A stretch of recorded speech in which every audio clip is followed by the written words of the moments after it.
Boa noite a todos presentes, boa noite àqueles que nos assistem pela TV, às vossas excelências vereadores, em especial ao presidente da casa, Ricardo Bonomi, que me estendeu o convite para estar aqui fazendo uma breve exposição sobre o fechamento da campanha Prevenção ao Suicídio, mês de Setembro Amarelo. Nos alarma entender que o suicídio ele é praticado cada vez mais por pessoas mais novas, né? Só que no Brasil, a terceira maior motivo de causa de morte entre jovens de 15 a 29 anos é o suicídio. No ano passado, só aqui no estado do Espírito Santo, se suicidaram 184 pessoas e, de acordo com a OMS, 90% desses casos poderiam ter sido evitados, prevenidos. De acordo com a Secretaria Estadual de Saúde aqui, só no ano 2016 houve 1.541 tentativas de suicídio, dentre elas, em sua maioria, 61% de mulheres. O que nos chama a atenção é que casos efetivados mesmo de suicídios, em sua maioria, foram os homens. Dos 146 suicídios aqui no estado do Espírito Santo, 75% foram de homens, ou seja, a maior parte de tentativa foi entre mulheres, mas casos efetivados foram de homens. Isso nos mostra que as mulheres parece que têm mais facilidade para falar, para pedir ajuda e lançar mão dos recursos disponíveis para se tratar, né, como um recurso de prevenção à saúde e ao suicídio. Inclusive, escrevi um livro sobre isso, Curados pela Graça. Nesse material eu falo sobre a depressão unipolar, que é responsável por 90% dos suicídios no mundo inteiro. Nesse material a gente escreve sobre estratégia de enfrentamento, como superar a depressão, assim como orienta pessoas, familiares, né, ajudar, aconselhar, orientar medidas de tratamento para essas pessoas em depressão. Bem, apesar de 90% do motivo do suicídio ser a depressão unipolar, há outras causas também, que recebem pouca atenção. Dentre elas, o divórcio. De acordo com o IBGE, dentre o ano 2016 para o ano 2017, houve um aumento do número de casamento de 2,3%. E o número de divórcio foi 3 vezes maior. Aumentou 8,3%. Só nesse ano, aqui no estado do Espírito Santo, houve registrado nos cartórios mais de 2.000 divórcios.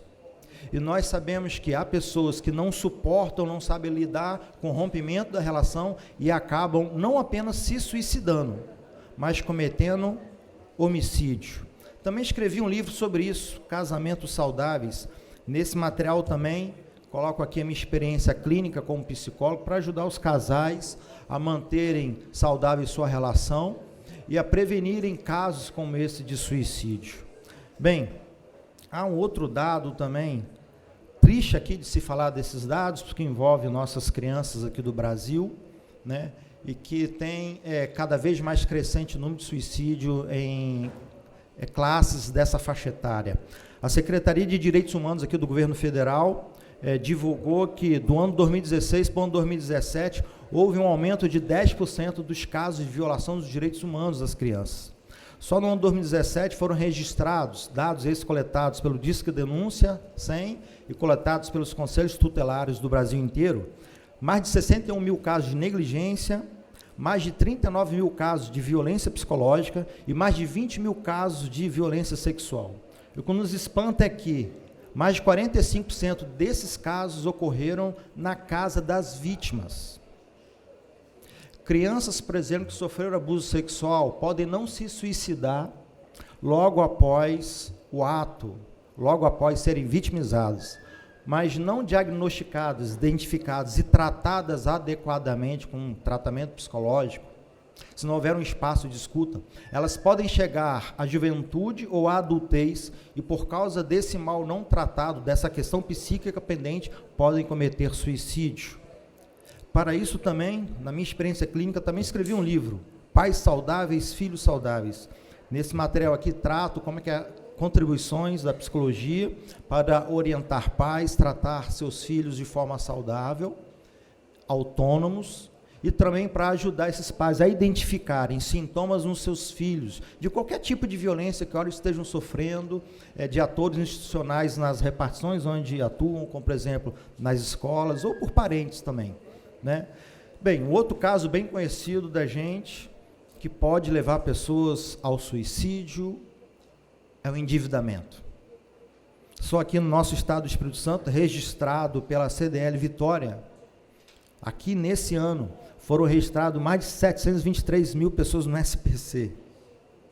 Um dado que é interessante, em 2015 foram contabilizados mais de 65 mil famílias endividadas. A gente pode sugerir que talvez o baixo salário possa contribuir para o agravamento do endividamento.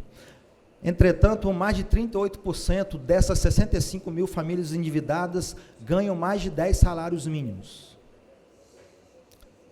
Conclusão, a má gestão das finanças pessoais pode levar ao endividamento, à falência de uma empresa. E quando não há rede de apoio, quando o sujeito ele não busca ajuda, não apenas medicamentosa, ele pode sim cometer suicídio.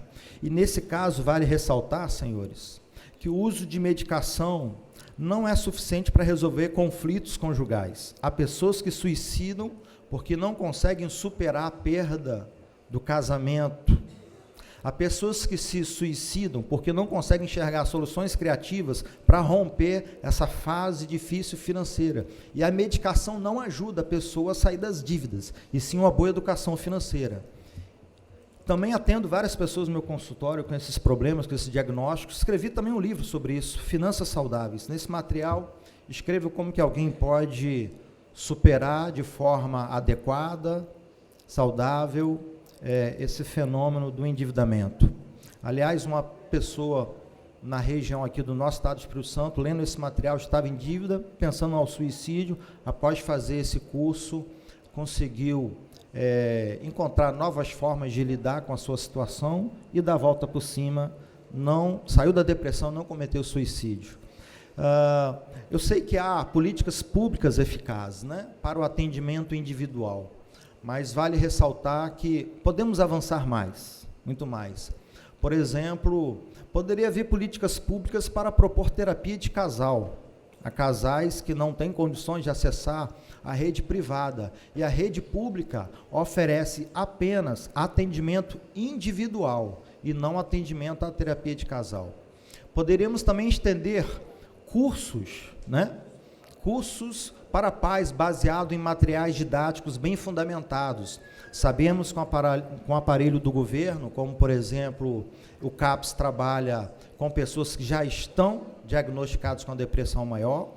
Outros aparelhos do governo trabalham com pessoas que já foram vitimizadas, já foram violentadas, mas podemos também contribuir com políticas públicas oferecendo cursos para pais, para cada vez mais diminuir esses casos de negligência, de violência psicológica, violência sexual.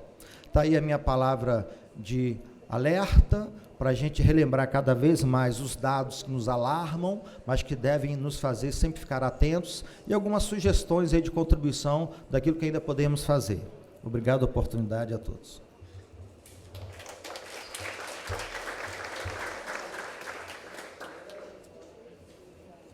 Parabéns, Ricardo.